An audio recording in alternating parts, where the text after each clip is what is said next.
Next on Startup, we head to Grove City, Ohio to meet up with Dave Pando, founder of Level Up Sports, a premier paintball and airsoft adventure park. All of this and more is next on Startup. My name is Gary Brado. I'm a documentary filmmaker and an entrepreneur. As the country faces significant challenges, small business owners are navigating their way through a changing global marketplace while continuing to push the economy forward. We've set out for our 14th consecutive season, talking to small business owners about how they started, how things are going, and what matters most to entrepreneurs in modern-day America. This is Startup.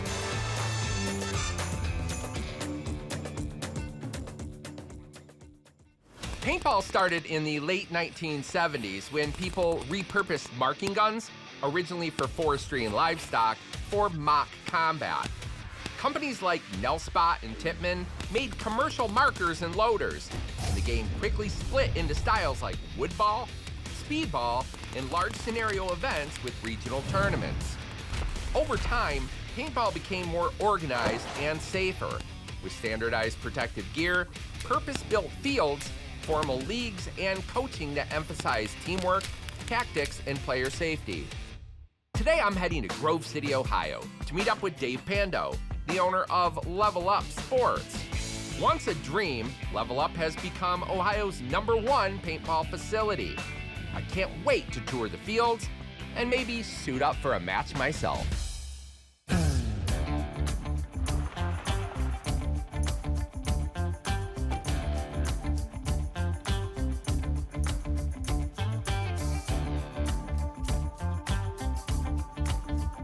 Take me back to that first time that you experienced paintball. When I was a kid, I grew up a baseball player, and that's what I wanted to be. And I was doing travel leagues, and I was a pitcher. And I threw my elbow out really bad pitching. And right at that time, I got invited to a paintball birthday party for one of my friends.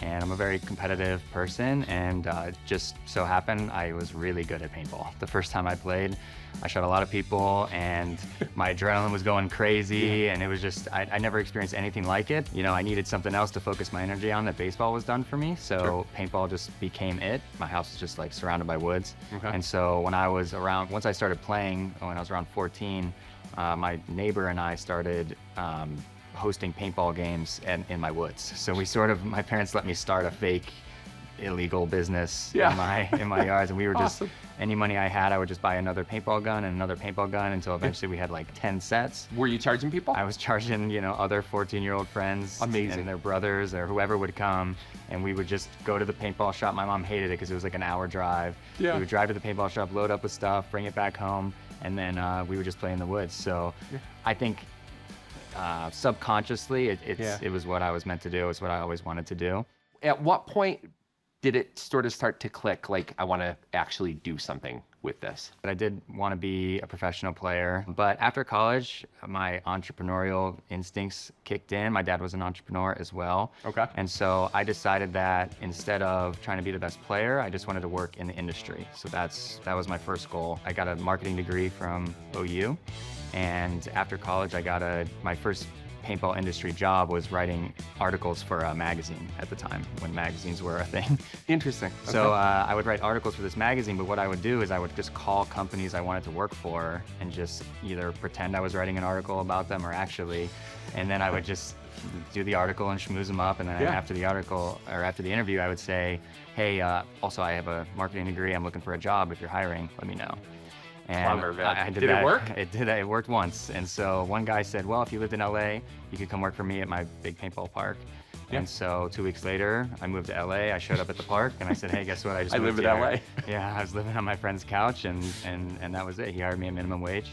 Incredible. And I started working for this paintball park called Hollywood Sports in downtown LA. I worked there for about 6 months until I eventually got sort of headhunted, hired to work for a paintball manufacturing company, an equipment company called Dye Precision, and they were in San Diego. The biggest thing that I got from that job, other than, you know, a lot of marketing and design experience was just bonding with the industry and Connections, man, like just for days. Absolutely, just becoming part of it, you know. And you know, anybody that works in the paintball industry will say that we're all, you know, maybe we're rivals, maybe we're competitors, but we're all a big family.